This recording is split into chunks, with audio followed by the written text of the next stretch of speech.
High and low சேனலை மறக்காம subscribe பண்ணிருங்க அண்ட் மறக்காம பெல் பட்டனையும் கிளிக் பண்ணிருங்க. Welcome to my channel. இன்னைக்கு எபிசோடுக்கான செகண்ட் ப்ரோமோ போட்டாங்க.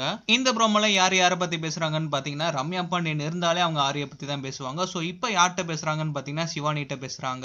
ஆரி வந்து எல்லாமே கரெக்டா பண்ணணும்னு நினைச்சு பண்றாரு. பட் அது எனக்கு ஆடியன்ஸ்க்கு பிடிக்குதா இல்லையான்னு சொல்லிட்டு எனக்கு டவுட் இருந்துகிட்டே இருந்துச்சு. அவர் எது பண்ணாலும் நேத்து ஆரிக்கு வந்த காலும் டவுட்டா தான் இருக்கு. ஆடியன்ஸ்க்கு ஆரியை பிடிக்கிற மாதிரி எந்த ஹிண்ட்டுமே அந்த கால்ல தெரியல. சோ கண்டிப்பா ஆடியன்ஸ்க்கு ஆரியை பிடிக்கலன்னு சொல்லிட்டு ரம்யா நினைக்கிறாங்க.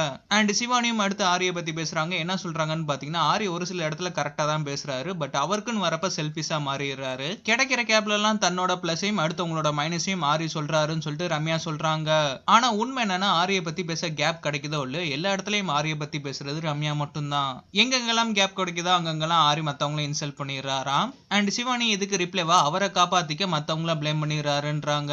மத்தவங்கள ஆரி தப்பா ப்ரொஜெக்ட் பண்ணிட்டே இருக்காரான்னு சொல்லிட்டு சிவானி சொல்றாங்க. இவங்க இதை பேசுறப்ப ஆரி குக்கிங் டீம்ல அவர் மட்டும் தனியா வேலை செஞ்சுட்டு இருக்காரு.